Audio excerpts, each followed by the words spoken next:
بسم الله الرحمن الرحيم رب اشرح لي صدري ويسر لي أمري واحلل عقدة من لساني يفقه قولي ربي زدني علما اللهم فقهنا في الدين اللهم إني أسألك علما نافعا وعملا متقبلا ورزقا طيبا ربي يسر ولا تعسر وتمم بالخير الصلاة والسلام على رسول الله الحمد لله رب العالمين. الحمدللہ جز 29 ہم شروع کریں گے سورہ ملک. اس کو کبھی کبھی سورہ تبارک بھی کہا جاتا ہے. آپ کو پتہ ہے تبارک سے شروع ہوتا ہے. اس کی بارے میں رسول اللہ صلی اللہ علیہ وسلم کی حدیث سے ہمیں یہ پتہ چلتا ہے کہ انہوں نے فرمایا کہ جو شخص بھی اس کو ایوری نائٹ ہر روز رات کو پڑھے گا تو یہ ایک تو یہ قبر کے عذاب سے بچنے میں مدد کرے گی. مطلب یہ انسان کو کہ قبر کے عذاب کو روکے گی, انسان کو اس میں سے بچائے گی, اور ایک قیامت کے دن اللہ تعالیٰ سے شفاعت کی بھی درخواست کرے گی یہ سورہ. اب وہی بات ہے جب ہم یہ بات سنتے ہیں نا تو وہ کس فارم میں کس طرح کیا واللہ عالم, بٹ جو بھی اس کو ریگولر رات کو پڑھے گا تو وہ انشاءاللہ آخرت میں بھی یہ سورہ اس کی پروٹیکشن کے لیے یا اس کو اللہ تعالیٰ کے مطلب اس کو بچانے کے لیے یہ سورہ جو ہے یہ کام کرے گی اور قبر کے عذاب سے بھی بچائے گی انشاءاللہ تعالیٰ. اللہ تعالیٰ ہمیں توفیق دے. 30 آیات ہیں, ناٹ دیٹ بگ, بہت بڑی سورہ نہیں ہے, اور اکثر پڑھ کے یاد بھی ہو جاتی. نہیں یاد تو اس کو ہم سب کو کوشش کرنی چاہیے کہ میمورائز کر لیں. جب تک میمورائز نہیں ہے تو دیکھ کے بھی پڑھا جا سکتا ہے, اس میں کوئی مذائقہ نہیں. شروع کرتے ہیں. اعوذ باللہ من الشیطان الرجیم. مکی سورہ ہے یہ, ٹھیک ہے. مکی بھی جو مکہ کے اس کا جو ٹائم فریم انہوں نے لکھا ہوا ہے وہ مطلب ایگزیکٹ نہیں پتا, لیکن مکہ کے جو شروع کا ٹائم ہے یہ اس وقت کی سورہ ہے. تبارک الذی بیدہ الملک وہو علی کل شیء قدیر الذی خلق الموت والحیاة لیبلوکم ایکم احسن عملا وہو العزیز الغفور. نہایت بزرگ اور برتر ہے جس کے ہاتھ میں کائنات کی سلطنت ہے اور وہ ہر چیز پر قدرت رکھتا ہے. ٹھیک ہے. جس نے موت اور زندگی کو ایجاد کیا تاکہ تم لوگوں کو آزما کر دیکھے تم میں سے کون بہتر عمل کرنے والا ہے. کہ جو موت اور زندگی کیوں بنائی گئی؟ اگر موت کا خوف نہ ہو انسان کو, اللہ تعالیٰ کے آگے کھڑے ہونے کا خوف نہ ہو تو انسان ایک ڈفرینٹ بیہیو کرے گا. اگر آپ کو جواب دہی کا خوف نہیں ہوتا تو آپ کا بیہیویئر ڈفرینٹ ہوتا ہے. اور اگر آپ کو پتا ہے کہ مجھ سے پوچھا جائے گا جو بھی کچھ میں کر رہی ہوں یا کر رہا ہوں تو ایک بیہیویئر ڈفرینٹ ہوتا ہے. تو اللہ تعالیٰ کہہ رہے ہیں موت اور زندگی اس لیے بنائی کہ تم کو آزما سکیں کہ تم میں سے کون بہتر عمل کرتا ہے. یہ اور اس میں اگین میں اس بات کی طرف ہمیشہ پن پوائنٹ کرتی رہتی ہوں کہ اللہ تعالیٰ نے کوئی اس پہ وہ نہیں کیا اس کو کیٹیگرائز کہ کتنا عمل اور کون سا عمل کیا, بس یہ کہ نیک عمل کرتے رہنا ہے, اچھا عمل کرتے رہنا ہے. بس یہ ہمیں اس چیز کی بار بار قرآن میں عمل کرنے کی توفیق مطلب وہ دیا جاتا ہے کہ آپ اپنی طرف سے چاہے آپ کو کتنی ہی چھوٹی کوئی چیز لگ رہی ہے, کوئی عمل آپ کو لگ ہی نہیں رہا, یہ کوئی بڑی بات ہی نہیں ہے. میں نے کسی اپنے ماں باپ کو مسکرا کے دیکھ لینا بھی آپ کو پتا ہے ہمیں حدیث سے بتایا گیا کہ وہ بھی ایک اس کا بھی اجر ہے, مطلب وہ نیکی ہے.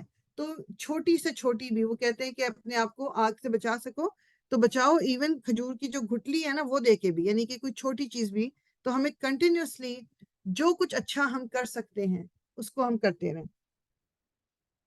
اور وہ زبردست بھی ہے اور درگزر فرمانے والا بھی. جس نے تہ بتہ 7 آسمان بنائے, تم رحمان کی تخلیق میں کسی قسم کی بے ربطی نہیں پاؤ گے.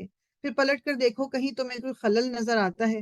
بار بار نگاہ دوڑاؤ, تمہاری نگاہ تھک کر نامراد پلٹ آئے گی. اللہ تعالیٰ نے جو ہر چیز بیلنس بنائی ہے, ہر چیز پرفیکٹ بنائی ہے.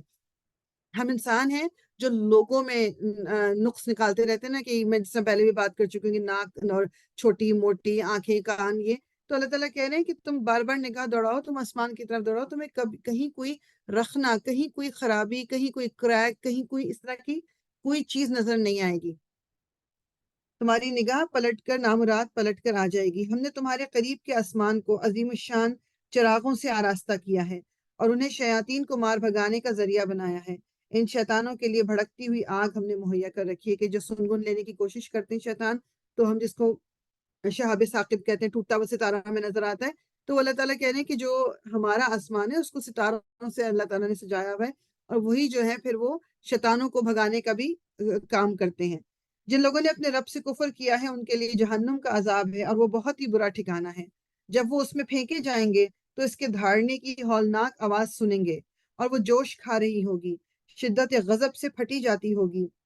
ہر بار جب کوئی انبوہ اس میں ڈالا جائے گا، اس کے کارندے ان لوگوں سے پوچھیں گے کیا تمہارے پاس کوئی خبردار کرنے والا نہیں آیا تھا؟ اور وہ جواب دیں گے ہاں، خبردار کرنے والا ہمارے پاس آیا تھا، مگر ہم نے اسے جھٹلایا اور کہا اللہ نے کچھ بھی نازل نہیں کیا ہے۔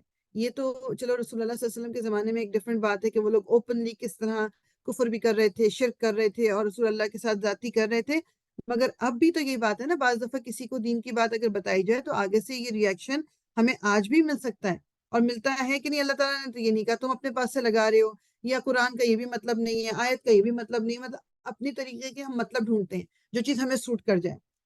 تم بڑی گمراہی میں پڑے ہوئے ہو، اور وہ کہیں گے کاش ہم سنتے یا سمجھتے تو آج اس بھڑکتی ہوئی آگ کے سزاواروں میں شامل نہ ہوتے۔ اس طرح وہ اپنے قصور کا خود اعتراف کر لیں گے۔ لعنت ہے ان دوزخیوں پر۔ جو لوگ بے دیکھے اپنے رب سے ڈرتے ہیں، یقیناً ان کے لیے مغفرت ہے اور بڑا اجر ہے۔ تم خواہ چپ کرو یا اونچی آواز سے، اللہ کے لیے یکساں ہے، وہ تو دلوں کا حال تک جانتا ہے۔ وہ بات کہ میں ایسا سرگوشی میں کوئی غلط بات کر رہی ہوں یا میں بول کے کر رہی ہوں زور سے، اللہ تعالیٰ کو پتہ ہے۔ اور اسی طرح کوئی اچھی بات خاموشی سے کی جائے، سرگوشی سے کی جائے یا اوپنلی کی جائے، اللہ تعالیٰ کو سب کا پتہ ہے۔ کیا وہی نہ جانے گا جس نے پیدا کیا ہے؟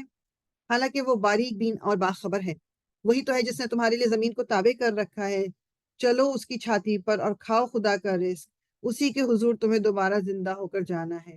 کیا تم اس سے بے خوف ہو کہ جو آسمان میں ہے تمہیں زمین میں دھسا دے اور یکیک کی زمین جھکولے کھانے لگے؟ کیا تم اس سے بے خوف ہو کہ وہ جو آسمان میں ہے تم پر پتھراؤ کرنے والی ہوا بھیج دے؟ پھر تمہیں معلوم ہو جائے کہ میری تنبیہ کیسی ہوتی ہے۔ اللہ تعالیٰ کہہ رہے ہیں کہ زمین کو ابھی اس نے تابع کیا ہوا ہے ہمارے، کہ یہ زمین ڈولتی نہیں ہے۔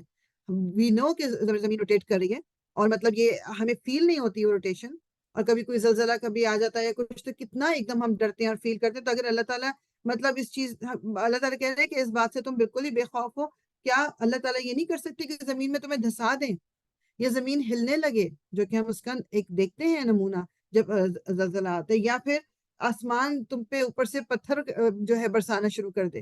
مطلب کیا از اٹ امپاسبل؟ جبکہ پہلے اب ہم کتنی صورتوں میں یہ اگزامپل پڑھتے ہوئے آ گئے ہیں کہ اللہ تعالیٰ نے کسی پر پتھراؤ کیا، پتھر والی ہوا بھیجی، کسی پہ ٹھنڈی، کسی پہ سخت، تو یہ سب کچھ اللہ تعالیٰ کر سکتے ہیں۔ ان سے پہلے گزرے ہوئے لوگ جھٹلا چکے ہیں، پھر دیکھ لو کہ میری گرفت کیسی سخت تھی۔ کیا یہ لوگ اپنے اوپر اڑنے والے پرندوں کو پر پھیلائے اور سکیڑتے نہیں دیکھتے؟ رحمان کے سوا کوئی نہیں ہے جو انہیں تھامے ہوئے ہو، وہی ہر چیز کا نگہبان ہے۔ like we have taken it for granted کہ پرندے، ہاں جی پرندے تو اڑتے ہی ہیں، تو کیسے اڑ رہے ہیں اس ہوا میں؟ کیا میں اور آپ اڑ سکتے ہیں اس طرح؟ اگر اڑ ہی رہے ہیں تو پھر مجھے اور آپ کو بھی اڑنا چاہیے۔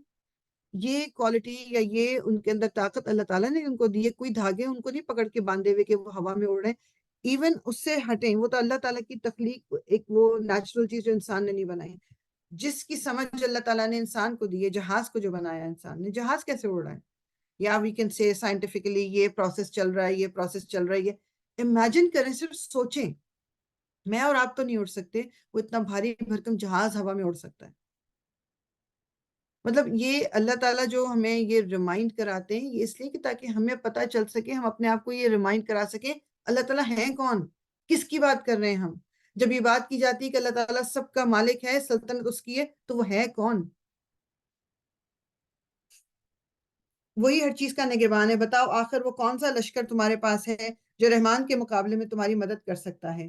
حقیقت یہ ہے کہ یہ منکرین دھوکے میں پڑے ہوئے ہیں۔ یا پھر بتاؤ کون ہے جو تمہیں رزق دے سکتا ہے اگر رحمان اپنا رزق روک لے؟ دراصل یہ لوگ سرکشی اور حق سے گریز پر اڑے ہوئے ہیں۔ بھلا سوچو، جو شخص منہ اوندھائے چل رہا ہو وہ زیادہ صحیح راہ پانے والا ہے، یا وہ جو سر اٹھائے سیدھا ایک ہموار سڑک پر چل رہا ہو؟ یعنی دونوں کے کمپیریزن کر لیں۔ ایک شخص وہ ہے جو منہ کے بل چل رہا ہے، اس کو اوپر کا کچھ نہیں پتا کیا ہو رہا ہے، اور ایک شخص ہے جو سیدھا کھڑا ہو کے سب کچھ دیکھتا دیکھتا چل رہا ہے۔ کیا دونوں برابر ہو سکتے ہیں؟ ان سے کہو اللہ ہی ہے جس نے تمہیں پیدا کیا، تم کو سننے اور دیکھنے کی طاقتیں دی اور سوچنے سمجھنے والے دل دیے، مگر تم کم ہی شکر ادا کرتے ہو۔ ان سے کہو اللہ ہی ہے جس نے تمہیں زمین میں پھیلایا ہے اور اسی کی طرف تم سمیٹے جاؤ گے۔ یہ کہتے ہیں اگر تم سچے ہو تو بتاؤ یہ وعدہ کب پورا ہوگا؟ کہو اس کا علم تو اللہ کے پاس ہے، میں تو بس صاف صاف خبردار کر دینے والا ہوں۔ پھر جب یہ اس چیز کو دیکھ لیں گے قریب سے دیکھ لیں گے تو ان سب لوگوں کے چہرے بگڑ جائیں گے جنہوں نے انکار کیا ہے، اور اس وقت ان سے کہا جائے گا کہ یہی ہے وہ چیز جس کے لیے تم تقاضے کر رہے تھے۔ ان سے کہو کبھی تم نے یہ بھی سوچا کہ اللہ خواہ مجھے اور میرے ساتھیوں کو ہلاک کر دے یا ہم پر رحم کرے، کافروں کو دردناک عذاب سے کون بچائے گا؟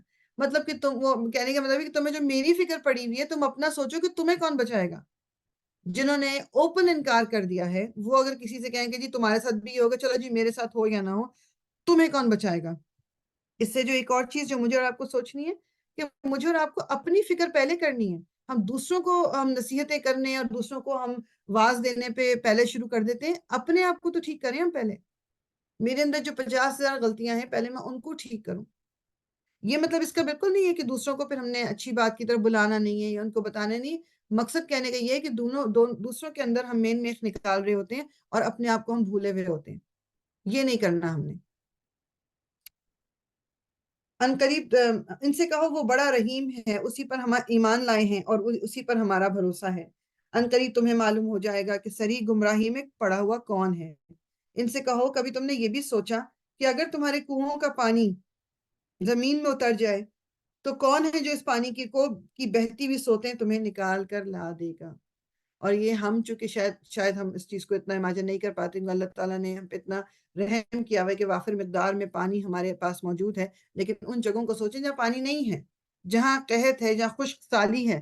مطلب امیجن کریں کہ اگر اللہ تعالیٰ پانی واپس کنویں کو اندر زمین میں چلا جائے اور نکال ہی نہ پائے انسان اس کو، تو کس طرح گزارا ہوگا، کیا کریں گے؟ جن جگہوں پہ پانی کی پرابلم ہے، مطلب میں تو ایون جب میں پاکستان جاؤں تو کراچی میں پانی کا جس جگہ پہ ہم رہتے ہیں اکثر وہاں پر پرابلم ہے کہ وہاں ٹینکر ڈلنا ہوتا ہے، پانی آئے گا تب اس کے بعد نلکوں میں فری پانی اس طرح نہیں، تو پانی کو بہت سوچ سمجھ کے استعمال کرنا پڑتا ہے، اور اس وقت ریئلائز ہوتا ہے کہ انسان کتنا پانی ضائع کرتے ہیں ہم یہاں پر۔ وہاں پر وہی چھوٹے سے کپ میں گلاس میں آپ کا پورا وضو ہو جائے گا، اور یہاں نلکا کھلا ہوا ہے، برش کر رہے ہیں تو کھلا ہوا ہے، وضو کر رہے ہیں تو کھلا ہوا ہے، پانی کو ہم ضائع کر رہے ہوتے ہیں۔ یہ ایک اللہ کی نعمت ہے جس کے بارے میں سوال ہوگا ہم سے، تو پانی کو بھی ضائع نہیں کرنا ہے۔ اور کر کے کبھی دیکھیں ایک گلاس میں پورا وضو ہو جاتا ہے۔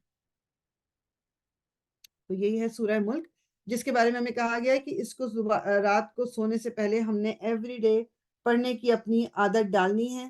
تو آج سے ہی نیت کر لیں، نہیں بھی میمورائز ہوئی بھی تو کم از کم دیکھ کے پڑھ سکتے ہیں۔ اور میں نے یہ نوٹ کیا ہے کہ ہم دیکھ کے پڑھنے سے بھی، اور ساتھ ساتھ اگر ہم کسی ریسائٹر کو سنتے ہیں بار بار تو وہ بھی یاد کرنے میں بڑی ہیلپ کرتا ہے ہماری۔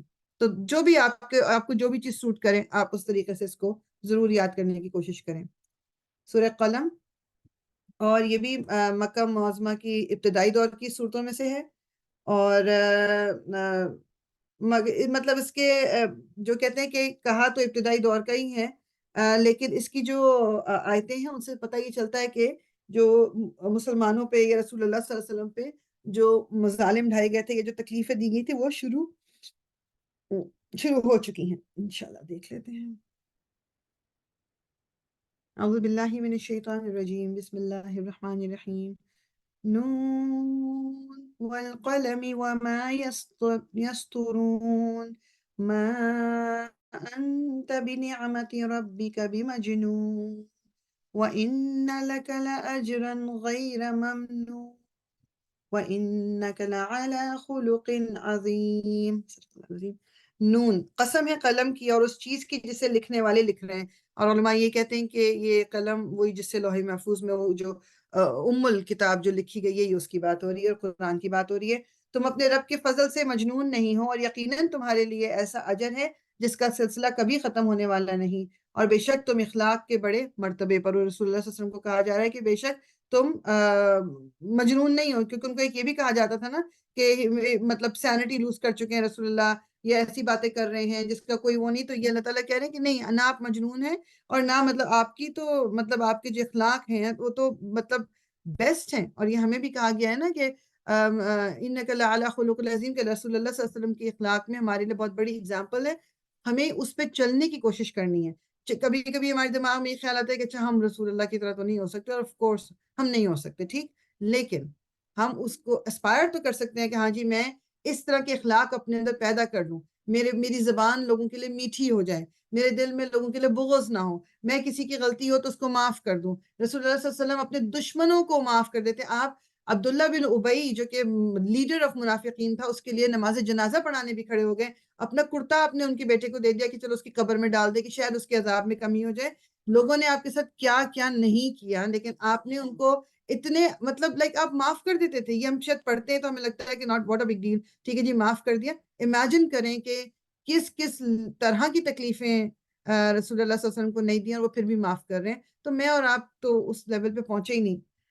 تو ان قریب تم بھی دیکھ لو گے اور وہ بھی دیکھ لیں گے کہ تم میں سے کون جنون میں مبتلا ہے۔ تمہارا رب ان لوگوں کو بھی خوب جانتا ہے جو اس کی راہ سے بھٹکے ہوئے ہیں، اور وہی ان کو بھی اچھی طرح جانتا ہے جو راہ راست پر ہیں۔ لہٰذا تم ان جھٹلانے والوں کے دباؤ میں ہرگز نہ آؤ۔ یہ تو چاہتے ہیں کہ کچھ تم مداہنت کرو تو یہ بھی مداہنت کریں۔ مداہنت جو ہے نا یہ یعنی تم اسلام کی تبلیغ میں یعنی کچھ ڈھیلے پڑ جاؤ تو یہ بھی ڈھیلے پڑ جائیں۔ ہرگز نہ دبو کسی ایسے شخص سے جو بہت قسمیں کھانے والا بے وقت آدمی ہے، تانے دیتا ہے، چغلیاں کھاتا پھرتا ہے، بھلائی سے روکتا ہے، ظلم و زیادتی میں حد سے گزر جانے والا ہے، سخت بد اعمال ہے، جفاکار ہے، اور ان سب عیوب کے ساتھ یہ بد اصل ہیں۔ ٹھیک ہے، مطلب بیسیکلی یعنی یہ کوالٹیز دی کہ ایسے لوگوں سے اپنے آپ کو بچا کے رکھو، اس بنا پر کہ وہ بہت مال اور اولاد رکھتا ہے۔ جب ہماری آیات اس کو سنائی جاتی ہیں تو کہتا ہے یہ تو اگلے وقتوں کے افسانے ہیں، ان قریب ہم اس کی سونڈ پر داغ لگائیں گے، میننگ ان قریب اس کو پتہ چل جائے گا۔ اس میں صرف میں ایک چیز سے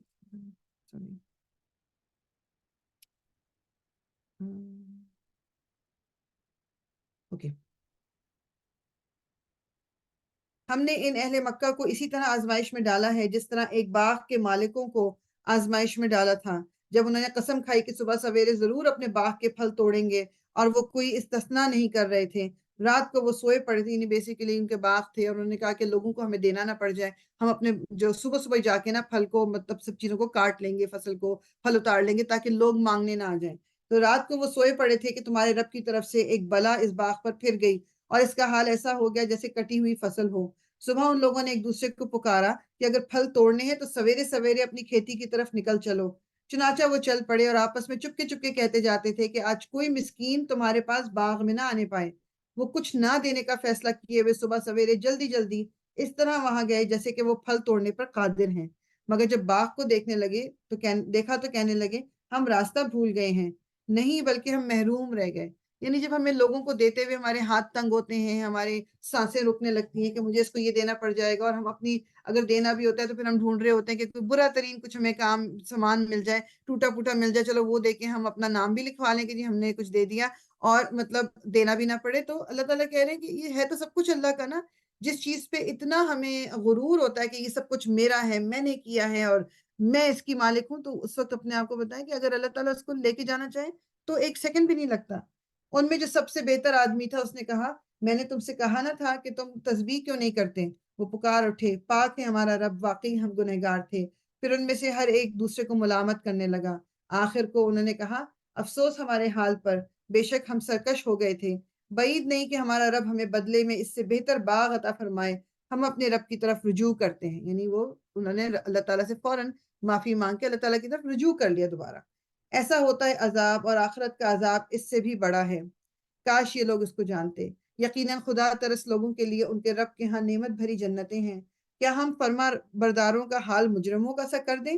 تم لوگوں کو کیا ہو گیا ہے؟ تم کیسے حکم لگاتے ہو؟ کیا تمہارے پاس کوئی کتاب ہے جس میں تم یہ پڑھتے ہو کہ تمہارے لیے ضرور وہاں وہی کچھ ہے جو تم اپنے لیے پسند کرتے ہو؟ یا پھر کیا تمہارے لیے روز قیامت تک ہم پر کچھ عہد و پیمان ثابت ہیں کہ تمہیں وہی کچھ ملے گا جس کا تم حکم لگاؤ؟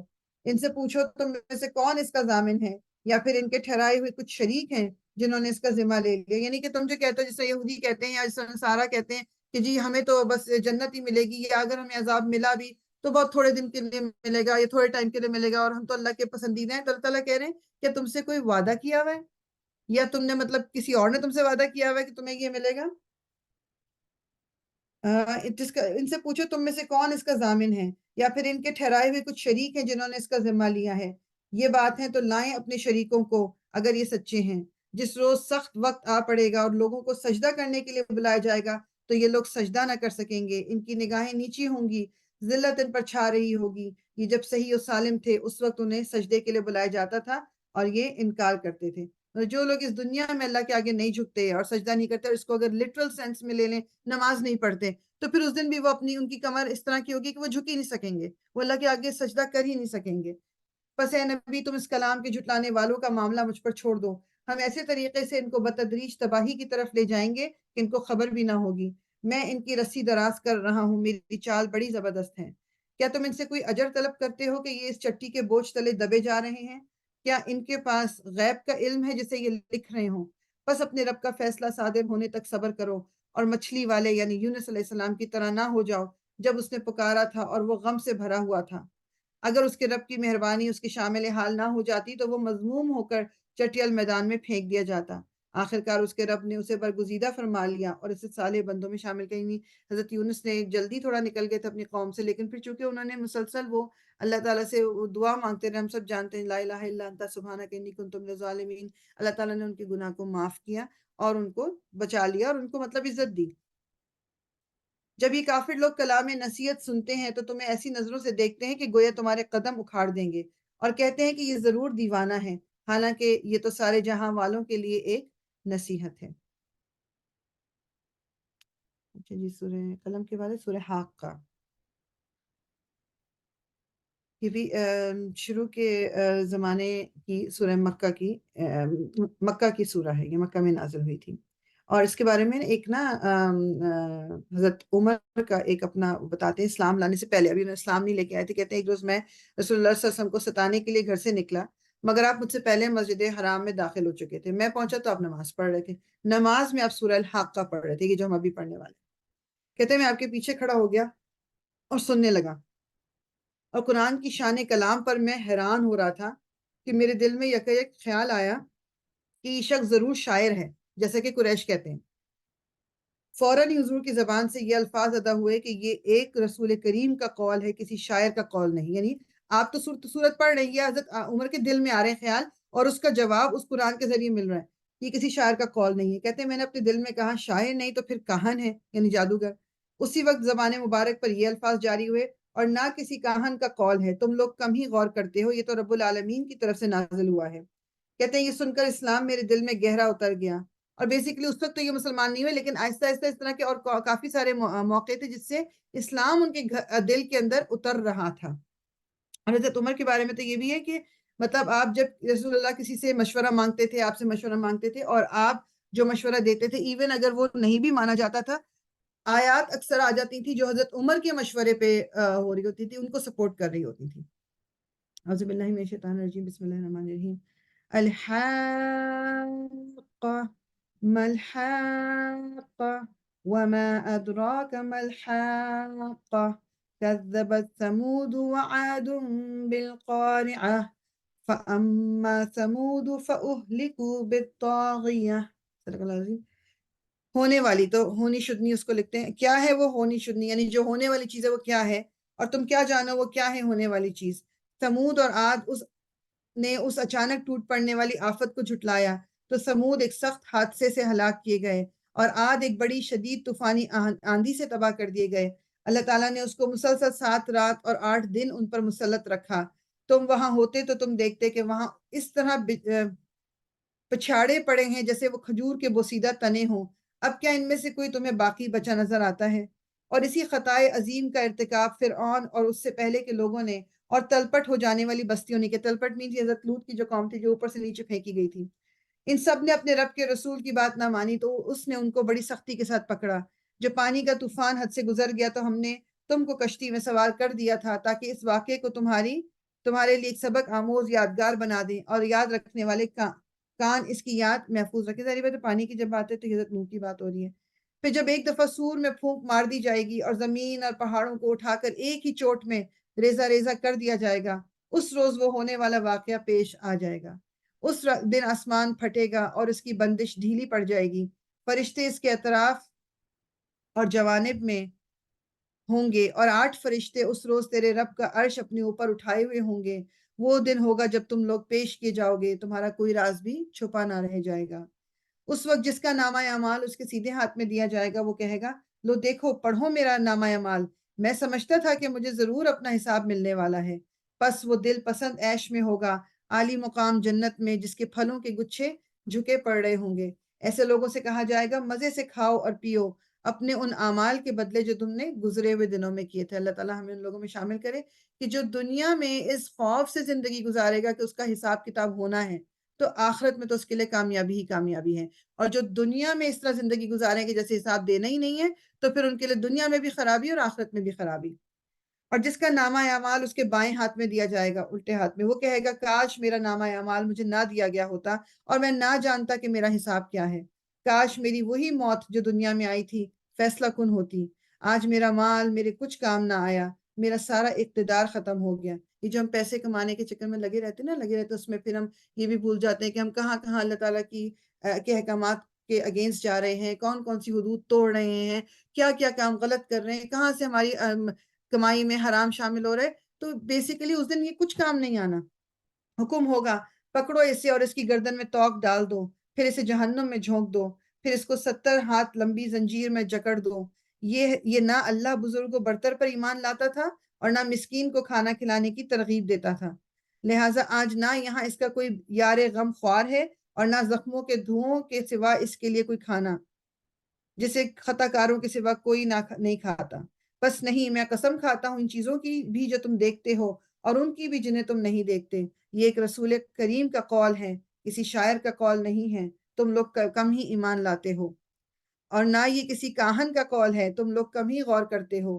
یہ رب العالمین کی طرف سے نازل ہوا ہے، اور اگر اس نبی نے خود گھڑ کر کوئی بات ہماری طرف منسوب کی ہوتی تو ہم اس کا دایاں ہاتھ پکڑ لیتے اور اس کی رگ گردن کاٹ ڈالتے، پھر تم میں سے کوئی ہمیں اس کام سے روکنے والا نہ ہوتا۔ یعنی اگر رسول اللہ صلی اللہ علیہ وسلم غلط ہوتے تو اللہ تعالیٰ کافی ہے ان سے اس کا سوال کرنے کو یا بدلہ لینے کو۔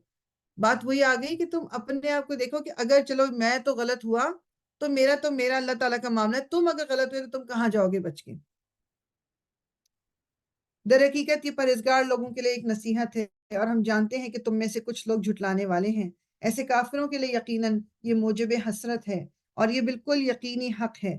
بس اے نبی اپنے رب عظیم کے نام کی تسبیح کرو، فسبح باسم ربک العظیم، سبحان ربی الاعلیٰ، سبحان ربی العظیم، سبحان اللہ و بحمدہ، سبحان اللہ العظیم۔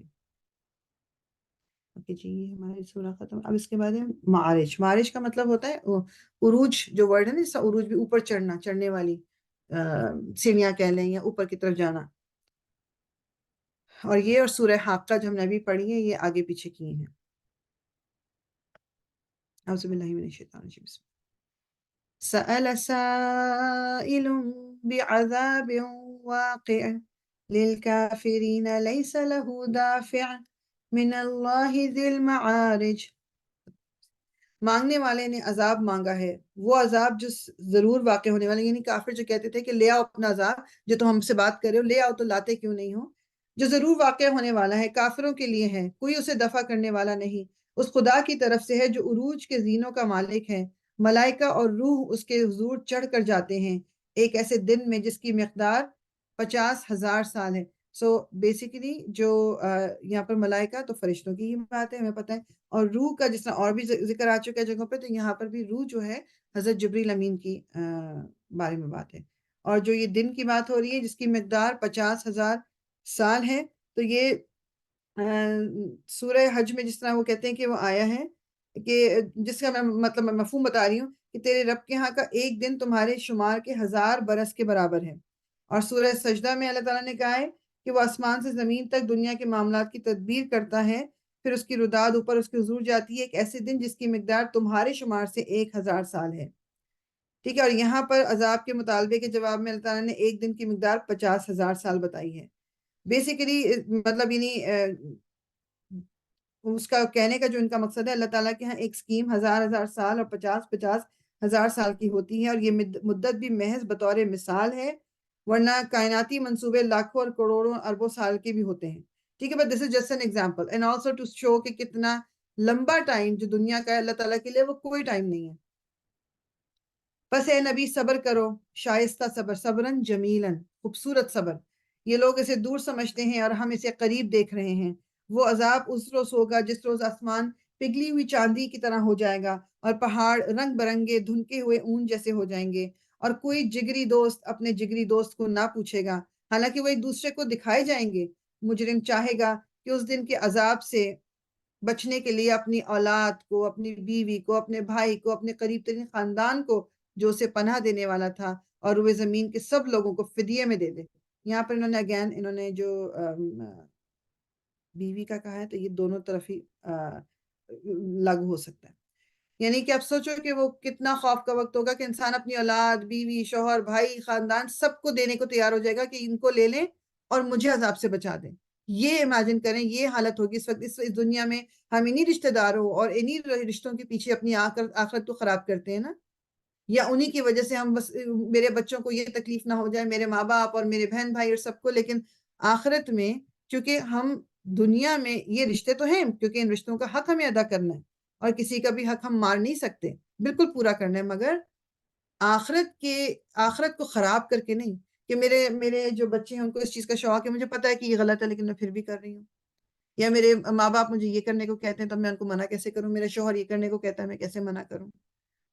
تو یہ تمام چیزیں، یہ ان آیتوں کو دیکھ کے مجھے اور آپ کو ایک ریمائنڈر مل رہا ہے کہ اپنے آپ کو بچائیں آگ سے، اور یہ تدبیر سے نجات دے، اور روئے زمین کے سب لوگوں کو فدیے میں دے دے، اور یہ تدبیر اسے نجات دے، ہرگز نہیں، وہ تو بھڑکتی ہوئی آگ کی لپٹ ہوگی جو گوشت پوست کو چاٹ جائے گی، پکار پکار کر اپنی طرف بلائے گی ہر اس شخص کو جس نے حق سے منہ موڑا اور پیٹ پھیری اور مال جمع کیا اور سینت سینت کر رکھا۔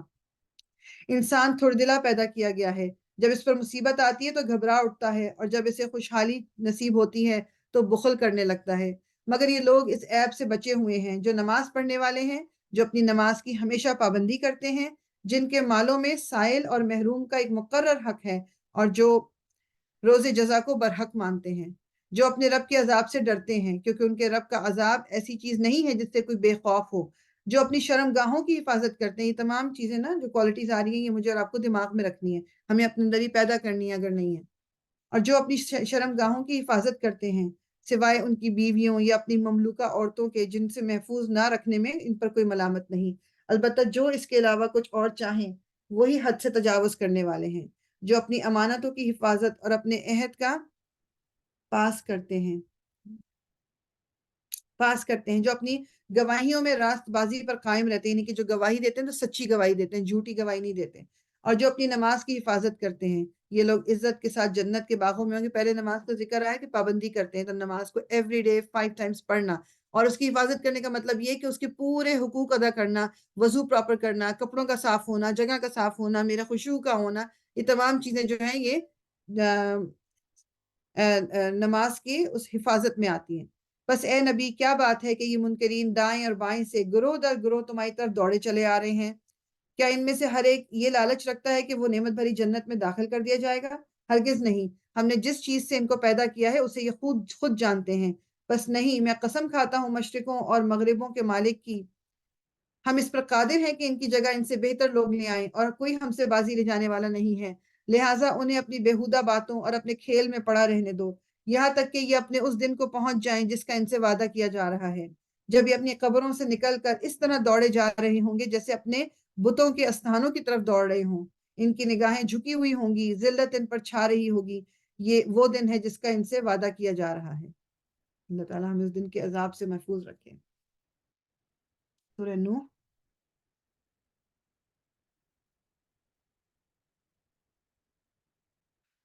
اس میں سورہ نوح اس کا نام بھی ہے، اور اس میں حضرت نوح کا واقعہ بھی ڈیٹیل میں ہے، اور یہ بھی مکہ کی ابتدائی صورتوں میں سے ہے۔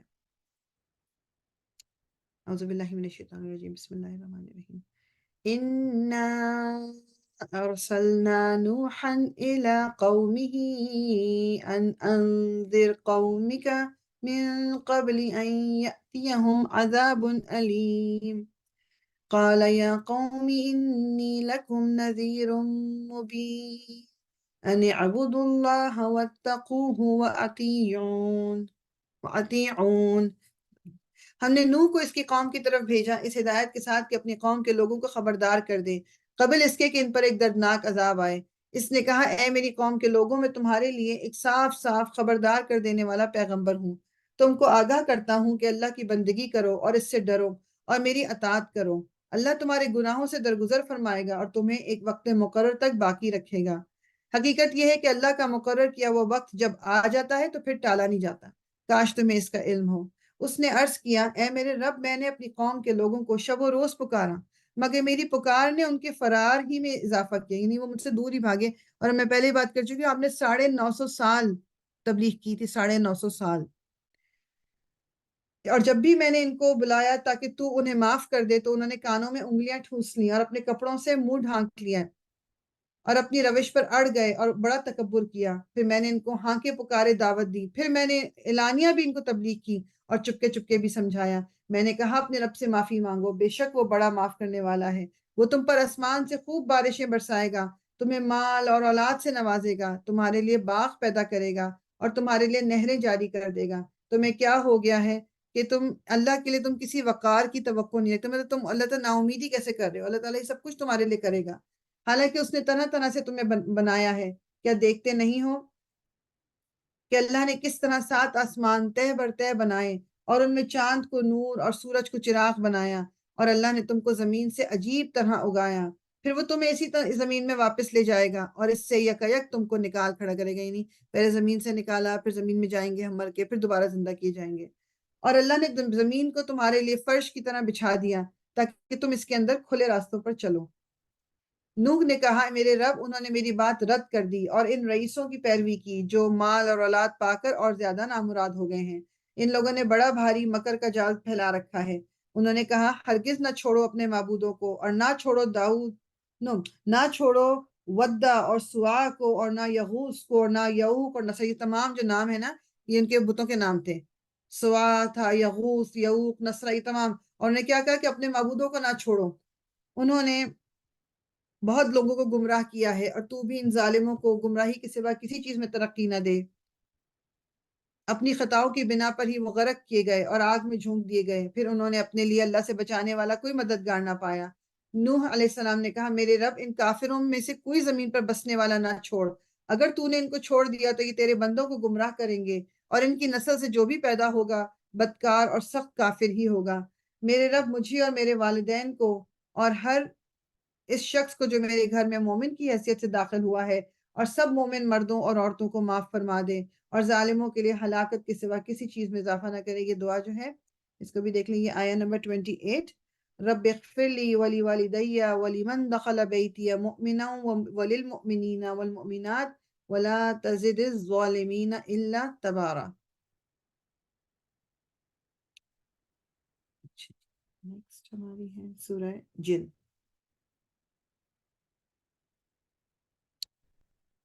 سورہ جن جو ہے اور اس میں اس کا نام بھی یہی ہے اور اس کا ٹاپک بھی سورہ جن ہی ہے۔ بخاری اور مسلم میں حضرت عبداللہ بن عباس کی روایت ہے کہ رسول اللہ صلی اللہ علیہ وسلم اپنے چند اصحاب کے ساتھ بازار میں تشریف لے جا رہے تھے۔ راستے میں نخلا کے مقام پر، نخلا ایک جگہ تھی، اس کے مقام پر آپ نے صبح کی نماز پڑھائی۔ اس وقت جنوں کا ایک گروہ ادھر سے گزر رہا تھا۔ تلاوت کی آواز سن کر وہ ٹھہر گیا اور غور سے قرآن سنتا رہا۔ اسی واقعے کا ذکر اس سورہ میں ہے۔ اکثر مفسرین نے اس روایت کی بنا پر یہ سمجھا ہے کہ یہ حضور صلی اللہ علیہ وسلم کے مشہور سفر طائف کا واقعہ ہے جو ہجرت سے 3 سال پہلے 10 نبوی میں پیش آیا۔ لیکن یہ قیاس تو یہ نہیں، وہی کہہ رہے ہیں کہ 2 اوپینین ہے، مگر زیادہ اوتھینٹک اوپینین یہ ہے کہ آپ جب وہ نماز جو صبح کی پڑھائی اس وقت جنوں کا وہاں سے گزر ہوا تو انہوں نے یہ اس وقت اس واقعے کا ذکر ہے اس سورہ میں۔ وہ واقعہ بھی اوتھینٹک تو ہے کہ جب آپ طائف سے نکل کے باہر وادی میں بیٹھے ہوئے تھے اور وہاں پر آپ قرآن پڑھ رہے تھے تو جو جن گزرے تھے انہوں نے سنا تھا، وہ بھی ہے، لیکن اس میں جس کا ذکر ہے وہ دوسرا والا واقعہ ہے۔ اعوذ باللہ من الشیطان الرجیم، بسم اللہ الرحمن الرحیم۔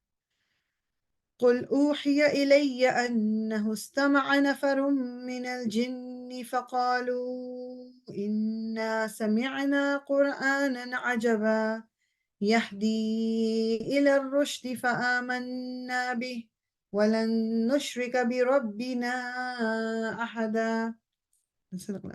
اے نبی کہو میری طرف وحی بھیجی گئی ہے کہ جنوں کے ایک گروہ نے غور سے سنا، پھر جا کر اپنی قوم کے لوگوں سے کہا ہم نے ایک بڑا ہی عجیب قرآن سنا ہے جو راہ راست کی طرف رہنمائی کرتا ہے، اس لیے ہم اس پر ایمان لے آئے ہیں اور اب ہم ہرگز اپنے رب کے ساتھ کسی کو شریک نہیں کریں گے۔ اور یہ کہ ہمارے رب کی شان بہت اعلیٰ و عرفہ ہے، اس نے کسی کو بیوی یا بیٹا نہیں بنایا ہے۔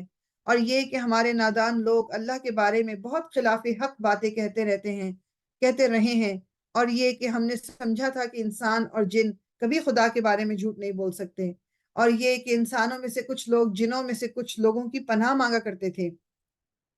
اس طرح انہوں نے جنوں کا غرور اور زیادہ بڑھا دیا۔ ہم سب بھی ہم جنوں سے ڈرتے ہیں کیونکہ ہم جنوں کو دیکھ نہیں سکتے، تو وہ جنوں کی پناہ مطلب یعنی وہ کسی بزرگ کے پاس گئے، ان کے قبضے میں جی، انہوں نے کہا میرے قبضے میں جنات ہے، میں تمہیں وظیفہ بتاتا ہوں، تم یہ کر لو یہ کر لو یہ کر لو۔ اور انسان کا جنوں سے جو خوف ہے اس نے جنوں کو اور زیادہ ان کا غرور بڑھا دیا کہ یہ تو لوگ ڈرتے ہیں تو ہم تو کوئی بہت بڑی چیز ہے۔ اور یہ کہ انسانوں نے بھی وہی گمان کیا جیسا تمہارا گمان تھا کہ اللہ کسی کو رسول بنا کر نہ بھیجے گا۔ اور یہ کہ ہم نے آسمان کو ٹٹولا تو دیکھا کہ وہ پہرے داروں سے پٹا پڑا ہے اور شہابوں کی بارش ہو رہی ہے۔ اور یہ کہ پہلے ہم سنگن لینے کے لیے آسمان میں بیٹھنے کی جگہ پا لیتے تھے، مگر اب جو چوری چھپے سننے کی کوشش کرتا ہے وہ اپنے لیے گھات میں ایک شہاب ثاقب لگا ہوا پاتا ہے۔ یہ جنات بول رہے ہیں کہ مطلب پہلے تو ہم پھر کوئی سنگن لے لیتے تھے، اوپر چلے جاتے، لیکن اب یعنی جب رسول اللہ صلی اللہ علیہ وسلم کی بعثت کا فیصلہ ہو رہا تھا اس وقت سب کچھ ہی بند کر دیا گیا، تو اب ہم کوئی سنگن نہیں لے سکتے اور ایک شہاب ثاقب ہمارے پیچھے پھینک دیا جاتا ہے۔ اور یہ کہ ہماری سمجھ میں نہ آتا تھا کہ آیا زمین والوں کے ساتھ کوئی برا معاملہ کرنے کا ارادہ کیا گیا ہے یا ان کا رب انہیں راہ راست دکھانا چاہتا ہے۔ یعنی جب رسول اللہ صلی اللہ علیہ وسلم کی بعثت ہونی تھی اور جب قرآن نازل ہونا تھا تو اس وقت یہ سب کچھ ان پابندی ہو گئی کہ یہ جنات اب جا کے اوپر نہیں بیٹھ سکتے۔ تو کہتے ہیں اس وقت ہم یہ سوچتے تھے کہ ہمیں سمجھ نہیں آ رہا تھا کہ فیصلہ تو کچھ ہو رہا ہے، یہ تو ہمیں لگتا تھا، لیکن دنیا والوں کے لیے اچھا فیصلہ ہو رہا ہے یا کوئی برا، یہ ہمیں سمجھ نہیں تھی۔ اور یہ کہ ہم میں سے کچھ لوگ صالح ہیں اور کچھ اس سے فروتر ہیں، ہم مختلف طریقوں میں بٹے ہوئے ہیں۔ اور یہ کہ ہم سمجھتے تھے کہ نہ زمین میں ہم اللہ کو عاجز کر سکتے ہیں اور نہ بھاگ کر اسے ہرا سکتے ہیں۔ اور یہ کہ ہم نے جب ہدایت کی تعلیم سنی تو ہم اس پر ایمان لے آئے۔ اب جو کوئی بھی اپنے رب پر ایمان لے آئے گا اسے کسی حق تلفی یا ظلم کا خوف نہ ہوگا۔ اور یہ کہ ہم میں سے کچھ مسلم ہیں اور کچھ حق سے منحرف ہیں۔ تو جنہوں نے اسلام اختیار کر لیا انہوں نے نجات کی راہ ڈھونڈ لی، اور جو حق سے منحرف ہیں وہ جہنم کا ایندھن بننے والے ہیں۔ اور اے نبی کہو مجھ پر یہ وحی بھی کی گئی ہے کہ لوگ اگر راہ راست پر ثابت قدمی سے چلتے تو ہم انہیں خوب سیراب کرتے تاکہ اس نعمت سے ان کی آزمائش کریں، اور جو اپنے رب کے ذکر سے منہ موڑے اس کا رب اسے سخت عذاب میں مبتلا کر دے گا۔ اور یہ کہ مسجدیں اللہ کے لیے ہیں، لہٰذا ان میں اللہ کے ساتھ کسی اور کو نہ پکارو۔ اور یہ کہ جب اللہ کا بندہ، یعنی کہ یہ آپ دیکھو کہ یہ واقعی کسی نے کچھ عرصے پہلے کافی سال ہو گئے کیا تھا کہ مطلب وہ شخص جو ہے واللہ عالم کی یہ ایک ایگزامپل کے طور پہ تھا، یہ حقیقت میں تھا، آئی ڈونٹ نو، کہ وہ خانہ کعبہ کا جب انہوں نے طواف وغیرہ کمپلیٹ کیا تو احرام میں ہے تو فون کر کے پاکستان کہہ رہے ہیں کہ ذرا داتا صاحب پہ دیگ چڑھا دیں یا داتا صاحب کے یہاں یہ پیش کر دیں۔ مطلب اللہ کے گھر میں موجود ہو کے آپ کو فکر ہے یا آپ کا تعلق ابھی بھی یہ جو شرک ہے یہ بالکل اس سے ہے، تو یہ اس وقت بھی یہی چیز تھی۔ اور یہ کہ جب اللہ کا بندہ اس کو پکارنے کے لیے کھڑا ہوا تو لوگ اس پر ٹوٹ پڑنے کے لیے تیار ہو گئے۔ اے نبی کہو کہ میں تو اپنے رب کو پکارتا ہوں اور اس کے ساتھ کسی کو شریک نہیں کرتا۔ کہو میں تم لوگوں کے لیے نہ کسی نقصان کا اختیار رکھتا ہوں نہ کسی بھلائی کا۔ کہو مجھے اللہ کی گرفت سے کوئی نہیں بچا سکتا اور نہ میں اس کے دامن کے سوا کوئی جائے پناہ پا سکتا ہوں۔ میرا کام اس کے سوا کچھ نہیں ہے کہ اللہ کی بات اور اس کے پیغامات پہنچا دوں۔ اب جو بھی اللہ اور اس کے رسول کی بات نہ مانے گا اس کے لیے جہنم کی آگ ہے، اور ایسے لوگ اس میں ہمیشہ رہیں گے۔ یہ لوگ اپنی اس روش سے باز نہ آئیں گے یہاں تک کہ جب اس چیز کو دیکھ لیں گے جس کا ان سے وعدہ کیا جا رہا ہے تو انہیں معلوم ہو جائے گا کہ کس کے مددگار کمزور ہیں اور کس کا جتھا تعداد میں کم ہے۔ کہو میں نہیں جانتا کہ جس چیز کا وعدہ تم سے کیا جا رہا ہے وہ قریب ہے یا میرا رب اس کے لیے کوئی لمبی مدت مقرر کرتا ہے۔ وہ عالم الغیب ہے، وہ اپنے غیب پر کسی کو مطلع نہیں کرتا سوائے اس رسول کے جسے اس نے غیب کا کوئی علم دینے کے لیے پسند کر لیا ہو۔ تو اس کے آگے اور غیب کا کوئی علم دینے کے لیے پسند کر لیا ہو تو اس کے آگے اور پیچھے وہ محافظ لگا دیتا ہے تاکہ وہ جان لے کہ انہوں نے اپنے رب کے پیغامات پہنچا دیے، اور وہ ان کے پورے ماحول کا احاطہ کیے ہوئے ہیں اور ایک ایک چیز کو اس نے گن رکھا ہے۔ سورہ مزمل، اچھا یہ بھی ارلیئر صورتوں میں سے ہے اور اس کے 2 رکوع ہیں، اور 2 رکوع جو ہیں وہ الگ الگ زمانوں میں نازل ہوئے۔ پہلا مکی ہے اور دوسرے کے بارے میں کہا جاتا ہے کہ شاید یہ مکہ میں ہی نازل ہوا ہے، لیکن بعض دوسرے مفسرین جو ہیں وہ کہتے ہیں یہ مدینہ میں نازل ہوا ہے۔ واللہ عالم، اگین واللہ عالم۔ پہلی جو آیات ہیں کچھ ان میں رسول اللہ صلی اللہ علیہ وسلم کو حکم دیا گیا ہے کہ جس کا یعنی آپ کے اوپر جو کام ڈالا جا رہا ہے اس کی ذمہ داریاں سنبھالنے کے لیے اب آپ تیار ہو جائیں۔ اعوذ باللہ من الشیطان الرجیم، بسم اللہ الرحمن الرحیم۔ یا ایہا المزمل قم اللیل الا قلیلا نصفہ او انقص منہ قلیلا او زد علیہ ورتل القرآن ترتیلا۔ اے اوڑھ لپیٹ کر سونے والے، رات کو نماز میں کھڑے رہا کرو مگر کم، آدھی رات یا اس سے کچھ کم کر لو یا اس سے کچھ زیادہ بڑھا دو۔ جسے رسول اللہ صلی اللہ علیہ وسلم کے لیے جو تہجد تھا وہ فرض تھی، ٹھیک ہے، ہم پہ فرض نہیں ہے ہمارے لیے۔ اور قرآن کو خوب ٹھہر ٹھہر کر پڑھو تو ہم تم پر ایک بھاری کلام نازل کرنے والے ہیں۔ در حقیقت رات کا اٹھنا نفس پر قابو پانے کے لیے بہت کارگر اور قرآن ٹھیک پڑھنے کے لیے زیادہ موزوں، یعنی رات کے وقت جب ہم اٹھتے ہیں تو کوئی ڈسٹریکشنز نہیں ہوتی، اگر اٹھی جائیں تو کوئی ڈسٹریکشنز نہیں ہوتی، اس وقت قرآن پڑھنا، نماز پڑھنا، یہ سب کچھ زیادہ ایزی لگ رہا ہوتا ہے کیونکہ لوگ ارد گرد ہمارے ڈسٹرب کرنے کے لیے نہیں ہوتے۔ اچھا، کچھ لوگوں نے کہا کہ جو یہ والی جو یہ صورت ہے، یہ آیتیں ہیں، یہ سب سے پہلے شاید یہ نازل ہوئی کیا، لیکن ہمیں پتہ ہے کہ جو میجورٹی یہ کہتے ہیں کہ سورہ علق جو آگے جا کے پڑھیں گے اس کی جو انیشل 5 آیاز ہیں وہ شروع میں وہ سب سے پہلے وہ نازل ہوئی ہیں۔ یہ بھی شروع کی صورتوں میں سے ہیں، مگر وہ جو ہیں وہ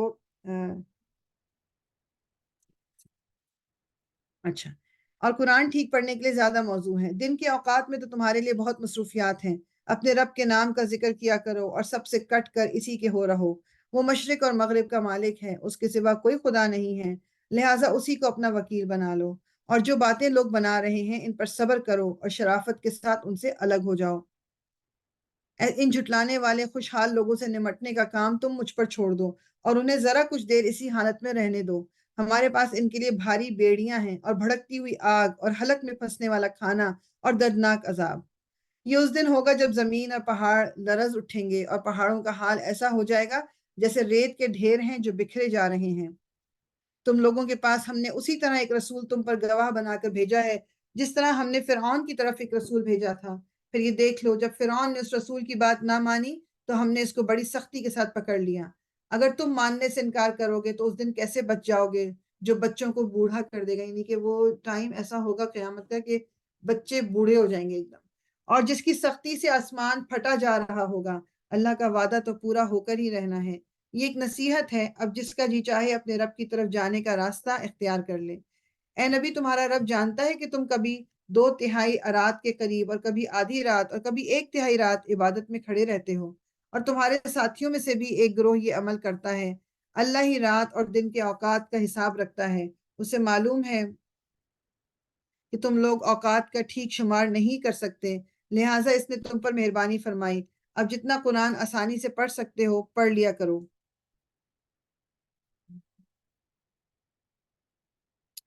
اس میں یہ کہ یہ امر متفق علیہ ہے کہ تہجد فرض نہیں بلکہ نفل ہے۔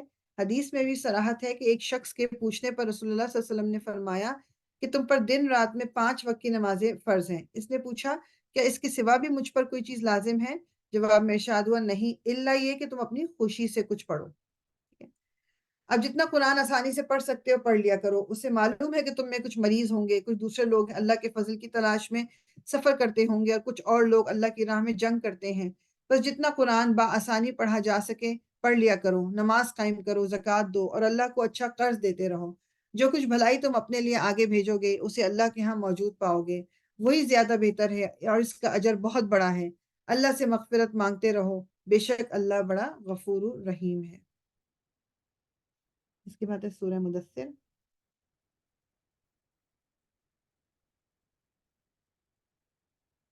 اس کی پہلی 7 آیات مکہ معظمہ کے بالکل ابتدائی دور کی نازل شدہ ہیں، اور وہی میں کہہ رہی ہوں پہلے جیسے اس کے بارے میں سورہ مدثر کے بارے میں کہ کچھ نے تو یہاں تک کہا ہے کہ یہ قرآن مجید کی اولین آیات ہیں جو رسول اللہ صلی اللہ علیہ وسلم پر نازل ہیں، لیکن امت میں یہ بات قریب القریب یعنی تمام لوگ اس میں متفق ہیں کہ پہلی آیات جو ہے وہ سورہ علق کی ہیں۔ البتہ صحیح روایات سے وہ ثابت وہ یہ ہے کہ پہلی وحی کے بعد کچھ مدت تک، کوئی کہتا ہے 6 مہینے، کوئی کہتا ہے سال، رسول اللہ صلی اللہ علیہ وسلم پر کوئی وحی نازل نہیں ہوئی۔ پھر اس وقفے کے بعد اثر نو وحی جو دوبارہ شروع ہوئی تھی تو سورہ مدثر سے شروع ہوئی ہے، ٹھیک ہے۔ پہلی 5 آیات سورہ علق کی آئیں، پھر ایک لمبا گیپ آ گیا اور رسول اللہ صلی اللہ علیہ وسلم اس کی تفصیل تھوڑی سی میں شیئر کر لیتی ہوں۔ امام زہری کہتے ہیں ایک مدت تک رسول اللہ صلی اللہ علیہ وسلم پر وحی کا نزول بند رہا، اور اس زمانے میں آپ پر اس قدر شدید غم کی کیفیت طاری رہی کہ بعض اوقات آپ پہاڑوں کی چوٹیوں پر چڑھ کر اپنے آپ کو گرا دینے کے لیے آمادہ ہو جاتے تھے، لیکن جب کبھی آپ کسی چوٹی کے کنارے پر پہنچتے، جبریل علیہ السلام نمودار ہو کر آپ سے کہتے کہ آپ اللہ کے نبی ہیں۔ اس سے آپ کے دل کو سکون ہو جاتا اور وہ اضطراب کی کیفیت دور ہو جاتی۔ کہتے ہیں رسول اللہ صلی اللہ علیہ وسلم نے فرمایا کہ ایک روز میں راستے سے گزر رہا تھا، یقیناً میں نے یکایک میں نے آسمان سے ایک آواز سنی، سر اٹھایا تو دیکھا کہ وہی فرشتہ جو غار ہرا میں میرے پاس آیا تھا، آسمان اور زمین کے درمیان ایک کرسی پر بیٹھا ہوا ہے۔ میں یہ دیکھ کر سخت دہشت زدہ ہو گیا اور گھر پہنچ کر میں نے کہا مجھے اڑاؤ یعنی زمبلونی۔ چنانچہ گھر والوں نے مجھ پر لحاف یا کمبل اڑا دیا۔ اس وقت اللہ نے وحی نازل کی، یا ایھا المدثر، پھر لگاتار مجھ پر وحی کا نزول شروع ہو گیا۔ دیکھ لیتے ہیں سورہ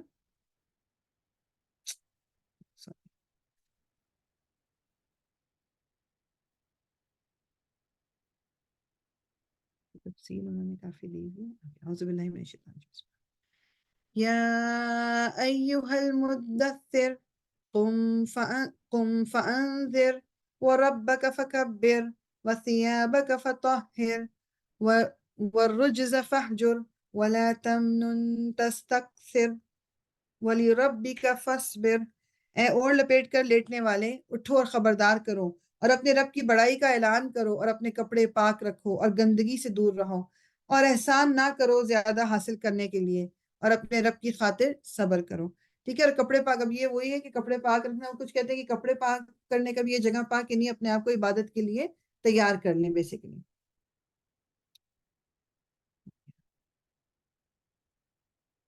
اچھا، جب سور میں پھونک ماری جائے گی، وہ دن بڑا ہی سخت دن ہوگا، کافروں کے لیے ہلکا نہ ہوگا۔ چھوڑو مجھے اور اس شخص کو جسے میں نے اکیلا پیدا کیا، بہت سا مال اس کو دیا، اس کے ساتھ حاضر رہنے والے بیٹے دیے اور اس کے لیے ریاست کی راہ ہموار کی، پھر وہ طمع رکھتا ہے کہ میں اسے اور زیادہ دوں۔ ہرگز نہیں، وہ ہماری آیات سے عناد رکھتا ہے، میں تو اسے عنقریب ایک کٹھن چڑھائی چڑھواؤں گا۔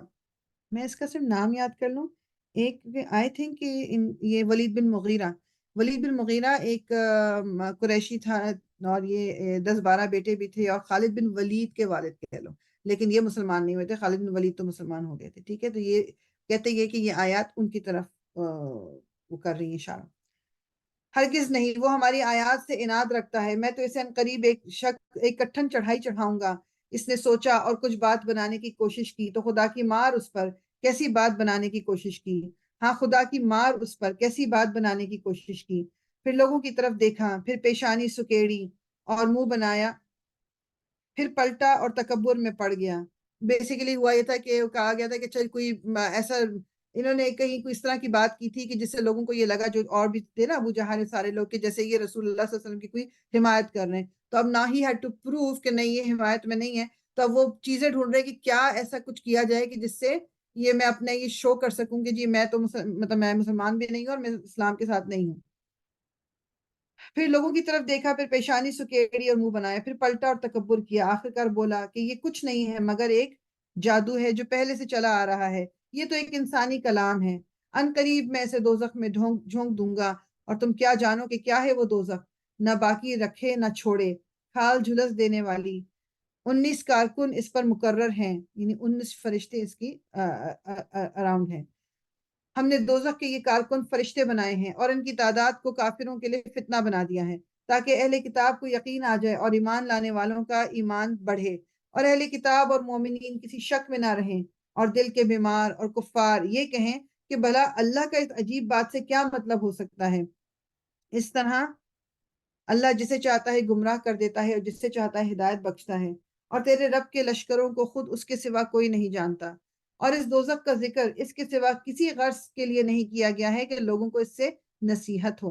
ہرگز نہیں، قسم ہے چاند کی اور رات کی جبکہ وہ پلٹتی ہے، اور صبح کی جبکہ وہ روشن ہوتی ہے، یہ دوزخ بھی بڑی چیزوں میں سے ایک ہے، انسانوں کے لیے ڈراوا، تم میں سے ہر اس شخص کے لیے ڈراوا جو آگے بڑھنا چاہے یا پیچھے رہ جانا چاہے۔ ہر متنفس اپنے کسب کے بدلے رہن ہے، دائیں بازو والوں کے سوا جو جنتوں میں ہوں گے، یعنی ہر بندہ جو ہے وہ اپنی جان کے بدلے اس نے اپنے آپ کو گروی رکھا ہوا ہے۔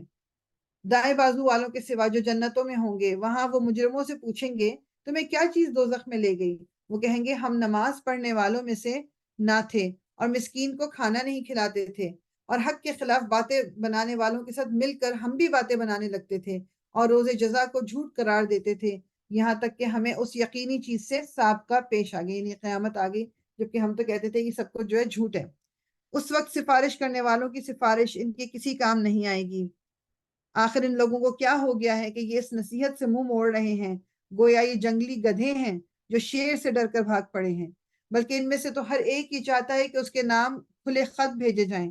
ہرگز نہیں، اصل بات یہ ہے کہ یہ آخرت کا خوف نہیں رکھتے، ہرگز نہیں۔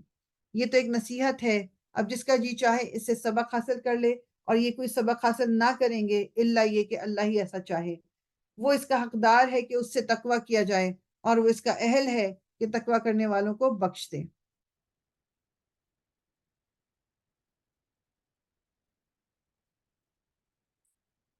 سورہ قیامہ، سورہ قیامہ جو ہے نا، آپ دیکھو کہ یہ مکی قرآن ہے اور یہ ہے ٹورڈز دا اینڈ۔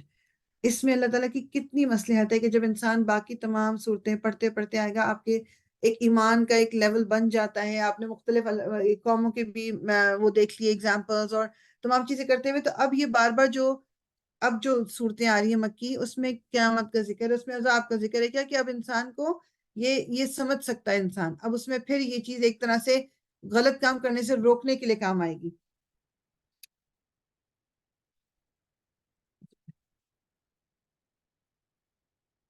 لا اقسم بیوم القیامہ ولا اقسم بالنفس اللوامہ، نہیں میں قسم کھاتا ہوں قیامت کے دن کی، اور نہیں میں قسم کھاتا ہوں ملامت کرنے والے نفس کی۔ ہمارے اندر پہلے بھی بات کر چکے ہیں، تین طرح کے جو آپ کہہ لو ضمیر ہیں، تین نفس ہیں۔ ایک نفس وہ ہے جو انسان کو برائیوں پر اکساتا ہے، جس کو کہتے ہیں نفس امارہ، اس کو برائیوں پہ اکساتا ہے، مطلب برائی کی طرف آپ کے اٹریکشن پیدا کرتا ہے، وہ والا نفس ہے۔ دوسرا جو نفس ہے جو غلط کام کرنے یا غلط سوچنے پر یا بری نیت رکھنے پر نادم ہوتا ہے اور انسان کو اس پر ملامت کرتا ہے، اس کا نام ہے نفس لوامہ۔ ٹھیک ہے نا؟ تو پہلا والا امارہ جو برائی پر اکساتا ہے، دوسرا والا لوامہ جو برائی سے روکتا ہے، اور اس کو آج کل ہم ضمیر اسی کو کہتے ہیں۔ تیسرا وہ ہے نفس جو صحیح راہ پر چلنے اور غلط راہ چھوڑ دینے میں اطمینان محسوس کرتا ہے، اس کا نام نفس مطمئنہ ہے۔ یعنی کہ انسان جب نفس لوامہ کے بعد جو نیکسٹ سٹیج آئے گی وہ نفس مطمئنہ ہے، کہ یعنی اب آپ اطمینان، آپ کو ہر اچھا کام کر کے اطمینان فیل ہوتا ہے، ہر اچھا کام کر کے فیل ہوتا ہے کہ جیسے دل میں ایک سکون آ گیا ہے، تو وہ ہے نفس مطمئنہ۔ کیا انسان یہ سمجھ رہا ہے کہ ہم اس کی ہڈیوں کو جمع نہ کر سکیں گے؟ کیوں نہیں، ہم تو اس کی انگلیوں کی پور پور تک ٹھیک بنا دینے پر قادر ہیں، یعنی کہ یہی فنگر پرنٹس بھی ہمارے بنائیں گے دوبارہ۔ مگر انسان چاہتا یہ ہے کہ آگے بھی بدعمالیاں کرتا رہیں، پوچھتا ہے آخر کب آنا ہے وہ قیامت کا دن، پھر جب دیدے پتھرا جائیں گے اور چاند بے نور ہو جائے گا اور چاند سورج ملا کر ایک کر دیے جائیں گے، اس وقت یہی انسان کہے گا کہاں بھاگ کر جاؤں؟ ہرگز نہیں، وہاں کوئی جائے پناہ نہ ہوگی، اس روز تیرے رب ہی کے سامنے جا کر ٹھہرنا ہوگا۔ اس روز انسان کو اس کا سب اگلا پچھلا کیا کرایا بتا دیا جائے گا، بلکہ انسان خود ہی اپنے آپ کو خوب جانتا ہے، چاہے وہ کتنی ہی معذرتیں پیش کرے۔ میں اور آپ، ہم اپنے آپ کو اچھی طرح جانتے ہیں، دوسروں کا کے اوپر میرا کوئی بھی امپریشن ہو، مجھے پتا ہے میں کیا ہوں کیا نہیں۔ اسی طرح ہم میں سے ہر بندے کو اپنا خود پتا ہے، مطلب لوگوں کے اوپر جو بھی امپریشن ہو، آگے جواب تو ہم نے اپنے انٹرنل جو ہم اصل میں ہیں اس کی بیسس پہ جواب دینا ہے۔ اے نبی، اس وحی کو جلدی جلدی یاد کرنے کے لیے اپنی زبان کو حرکت نہ دو، اس کو یاد کرا دینا اور پڑھوا دینا ہمارے ذمے ہے، لہٰذا جب ہم اسے پڑھ رہے ہوں اس وقت تم اس کی قرأت کو غور سے سنتے رہو، پھر اس کا مطلب سمجھا دینا بھی ہمارے ہی ذمے ہے۔ ہرگز نہیں، اصل بات یہ ہے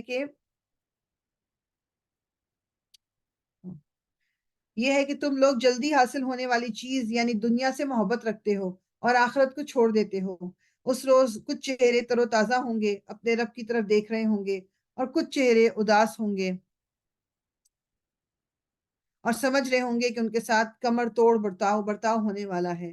ہرگز نہیں، جب جان حلق تک پہنچ جائے گی اور کہا جائے گا کہ ہے کوئی جھاڑ پھونک کرنے والا، یعنی میننگ کہ جب اب جان نکلنے والی ہے کوئی بچانے والا، جو تم کہتے ہو تو اپنے دوسرے جو اتنے معبود لے کے آتے ہو، اب کوئی ہے بچانے والا، ہے کوئی جھاڑ پھونک کرنے والا، اور آدمی سمجھ لے گا کہ یہ دنیا سے جدائی کا وقت ہے اور پنڈلی سے پنڈلی جڑ جائے گی۔ وہ دن ہوگا تیرے رب کی طرف روانگی کا۔ اللہ تعالیٰ وہ وقت ہم سب پہ بہت آسان کر دے، آمین یا رب۔ مگر اس نے یہ نہ سچ مانا اور نہ نماز پڑھی بلکہ جھٹلایا اور پلٹ گیا، پھر اکڑتا ہوا اپنے گھر والوں کی طرف چل دیا۔ یہ روش تیرے ہی لیے سزاوار ہے اور تجھی کو زیب دیتی ہے۔ ہاں، یہ روش تیرے ہی لیے سزاوار ہے اور تجھی کو زیب دیتی ہے۔ کیا انسان نے یہ سمجھ رکھا ہے کہ وہ یوں ہی محمل چھوڑ دیا جائے گا؟ کیا وہ ایک حقیر پانی کا نطفہ نہ تھا جو رحم مادر میں ٹپکایا جاتا ہے، پھر وہ ایک لوتھڑا بنا، پھر اللہ نے اس کا جسم بنایا اور اس کے اعضاء درست کیے، پھر اس سے مرد اور عورت کی دو قسمیں بنائیں۔ کیا وہ اس پر قادر نہیں ہے کہ مرنے والوں کو پھر سے زندہ کر دے؟ ہے یہ چھوٹی سورہ، بٹ اتنی جس کی آیتیں ہیں نا وہ اندر لگتی ہے کہ اللہ تعالیٰ کہہ رہے ہیں کہ جب موت کا وقت قریب آ جائے گا، جو دنیا میں تم جو دوسروں سے مدد لیتے ہو اس وقت کچھ کر سکتے ہو، روک سکتے ہو؟ ہم کیا اپنے جانے والوں کو روک سکتے ہیں؟ اپنے آپ کی تو دور کی بات ہے۔ سورہ دہر، اچھا سورہ دہر جو ہے اس کا ایک دوسرا نام سورہ انسان بھی ہے، تو کچھ کے قرآن میں ہو سکتا ہے انسان کے نام سے ہو، کچھ کی دہر۔ یہ سورہ نمبر ہے 76۔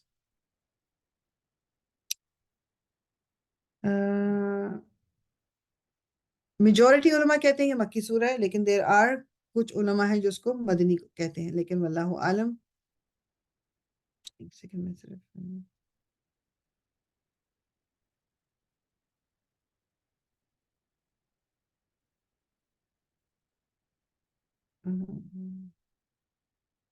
ایک سیکنڈ دیجیے گا۔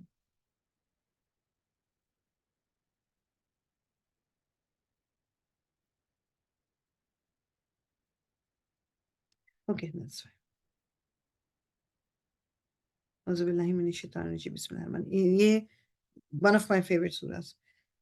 هل أتى على الإنسان حين من الدهر لم يكن شيئا مذكورا۔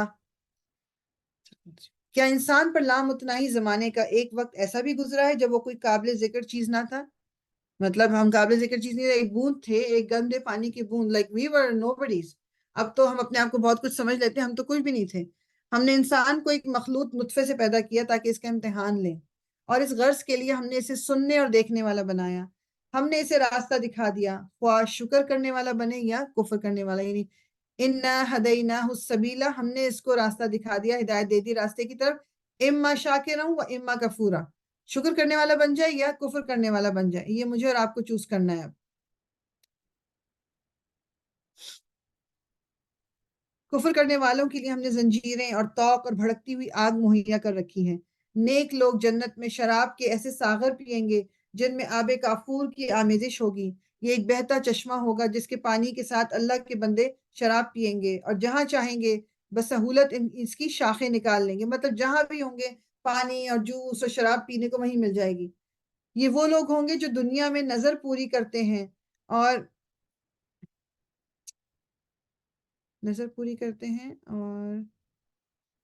اس کی ڈیٹیل کا اس دن سے ڈرتے ہیں جس کی آفت ہر طرح پھیلی، مطلب نظر پوری کرتے ہیں، کہ آپ نے کوئی منت مان لیا، یا آپ نے کوئی کہا کہ میں یہ کام کروں گی یا یہ کام کروں گا، اور آپ نے وہ کام پھر جب ہو گیا آپ اس کام کو کریں۔ بہتر علماء یہ کہتے ہیں کہ بجائے اس کے کہ آپ یہ کرو کہ اللہ تعالیٰ سے اللہ تعالیٰ میرا یہ کام اگر آپ کر دیں گے تو میں یہ کام کروں گی، بہتر ہے کہ وہ آپ پہلے کر دو۔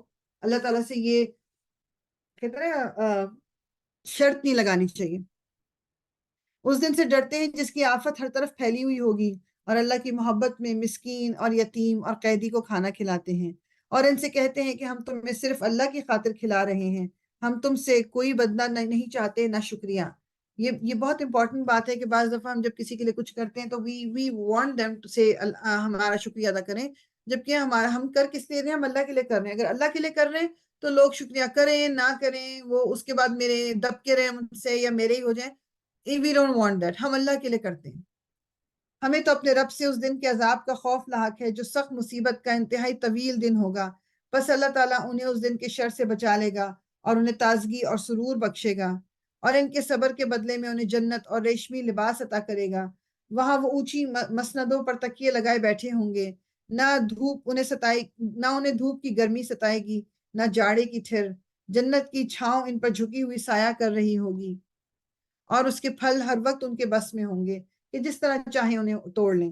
ان کے آگے چاندی کے برتن اور شیشے کے پیالے گردش کرائے جا رہے ہوں گے، شیشے بھی وہ جو چاندی کے قسم کے ہوں، اور ان کو ٹھیک یعنی جو چاندی کی قسم کی، اور ان کو منتظمین نے جنت نے ٹھیک اندازے کے مطابق بھرا ہوگا، مطلب جو گلاسز ہوں گے، جو شیشے کے، وہ جو بھی وہ پورے پورے اس طرح بھرے ہوں گے کہ نہ زیادہ نہ کم۔ ان کو وہاں ایسی شراب کے جام پلائے جائیں گے جس میں سونٹ کی آمیزش ہوگی۔ یہ جنت کا ایک چشمہ ہوگا جسے سلسبیل کہا جاتا ہے۔ ان کی خدمت کے لیے ایسے لڑکے دوڑے پھر رہے ہوں گے جو ہمیشہ لڑکے ہی رہیں گے۔ تم انہیں دیکھو تو سمجھو کہ موتی ہیں جو بکھیر دیے گئے ہیں۔ وہاں جدھر بھی تم نگاہ ڈالو گے نعمتیں ہی نعمتیں، اور ایک بڑی سلطنت کا سر و سامان تمہیں نظر آئے گا۔ ان کے اوپر باریک ریشم کے سبز لباس اور اطلس اور دیبا کے کپڑے ہوں گے۔ ان کو چاندی کے کنگن پہنائے جائیں گے، اور ان کا رب ان کو نہایت پاکیزہ شراب پلائے گا۔ یہ ہے تمہاری جزا اور تمہاری کارگزاری قابل قدر ٹھہری۔ اے نبی، ہم نے ہی تم پر یہ قرآن تھوڑا تھوڑا کر کے نازل کیا ہے، لہٰذا تم اپنے رب کے حکم پر صبر کرو اور ان میں سے کسی بد عمل یا منکر حق کی بات نہ مانو۔ اپنے رب کا نام صبح و شام یاد کرو، رات کو بھی اس کے حضور سجدہ ریز ہو، اور رات کے طویل اوقات میں اس کی تسبیح کرتے رہو۔ یہ لوگ تو جلدی حاصل ہونے والی چیز یعنی دنیا سے محبت رکھتے ہیں، اور آگے جو بھاری دن آنے والا ہے اسے نظر انداز کر دیتے ہیں۔ ہم نے ہی ان کو پیدا کیا ہے اور ان کے جوڑ بند مضبوط کیے ہیں، اور جب ہم چاہیں ان کی شکلوں کو بدل کر رکھ دیں۔ یہ ایک نصیحت ہے، اب جس کا جی چاہے اپنے رب کی طرف جانے کا راستہ اختیار کر لے، اور تمہارے چاہنے سے کچھ نہیں ہوتا جب تک اللہ ہی نہ چاہے۔ یقیناً اللہ بڑا علیم اور حکیم ہے، اپنی رحمت میں جس کو چاہتا ہے داخل کرتا ہے، اور ظالموں کے لیے اس نے دردناک عذاب تیار کر رکھا ہے۔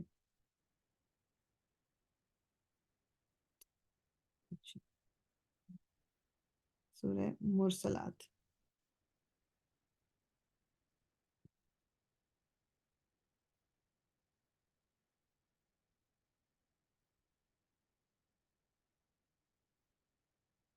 اور یہ بھی سورہ مکہ کے ابتدائی دور کی ہے۔ اعوذ باللہ من الشیطان۔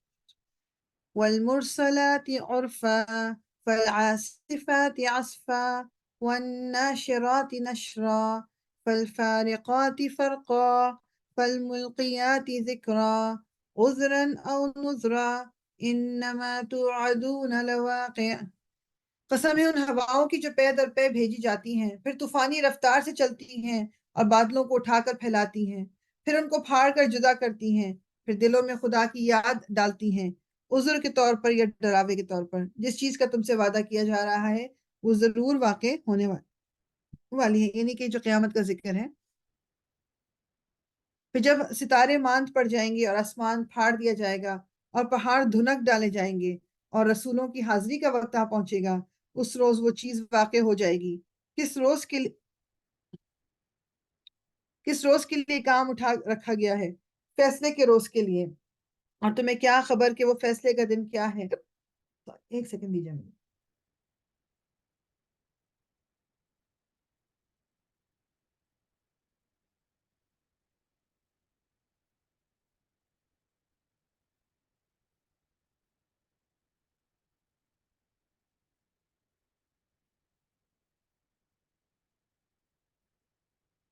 اور رسولوں کی حاضری کا وقت آ پہنچے گا، اس روز وہ چیز واقع ہو جائے گی۔ کس روز کے لیے کام اٹھا رکھا گیا ہے؟ فیصلے کے روز کے لیے۔ اور تمہیں کیا ہو خبر کہ وہ فیصلے کا دن کیا ہے؟ تباہی ہے اس دن جھٹلانے والوں کے لیے۔ کیا ہم نے اگلوں کو ہلاک نہیں کیا؟ پھر انہی کے پیچھے ہم بعد والوں کو چلتا کریں گے۔ مجرموں کے ساتھ ہم یہی کچھ کیا کرتے ہیں۔ تباہی ہے اس دن جھٹلانے والوں کے لیے۔ کیا ہم نے ایک حقیر پانی سے تمہیں پیدا نہیں کیا اور ایک مقررہ مدت تک اسے ایک محفوظ جگہ ٹھہرائے رکھا؟ تو دیکھو ہم اس پر قادر تھے، بس ہم بہت اچھی قدرت رکھنے والے ہیں۔ تباہی ہے اس روز جھٹلانے والوں کے لیے۔ کیا ہم نے زمین کو سمیٹ کر رکھنے والی نہیں بنایا، زندوں کے لیے بھی اور مردوں کے لیے بھی، اور اس میں بلند و بالا پہاڑ جمائے اور تمہیں میٹھا پانی پلایا؟ تباہی ہے اس روز جھٹلانے والوں کے لیے۔ چلو اب اسی چیز کی طرف جسے تم جھٹلایا کرتے تھے، چلو اس سائے کی طرف جو 3 شاخوں والا ہے، نہ ٹھنڈک پہنچانے والا اور نہ آگ کی لپٹ سے بچانے والا۔ وہ آگ محل جیسی بڑی بڑی چنگاریاں پھینکے گی جو اچھلتی ہوئی یوں محسوس ہوں گی گویا کہ وہ زرد اونٹ ہیں۔ تباہی ہے اس روز جھٹلانے والوں کے لیے۔ یہ وہ دن ہے جس میں وہ نہ کچھ بولیں گے اور نہ انہیں موقع دیا جائے گا کہ کوئی عذر پیش کریں۔ یہ تباہی ہے اس دن جھٹلانے والوں کے لیے۔ یہ فیصلے کا دن ہے، ہم نے تمہیں اور تم سے پہلے گزرے ہوئے لوگوں کو جمع کر دیا ہے۔ اب اگر کوئی چال تم چل سکتے ہو تو تمہیں میرے مقابلے میں چل دیکھو. تباہی ہے اس دن جھٹلانے والوں کے لیے. متقی لوگ آج سایوں اور چشموں میں ہیں، اور جو پھل وہ چاہیں کھاؤ اور پیو مزے سے اپنے ان اعمال کے صلے میں جو تم کرتے رہے ہو.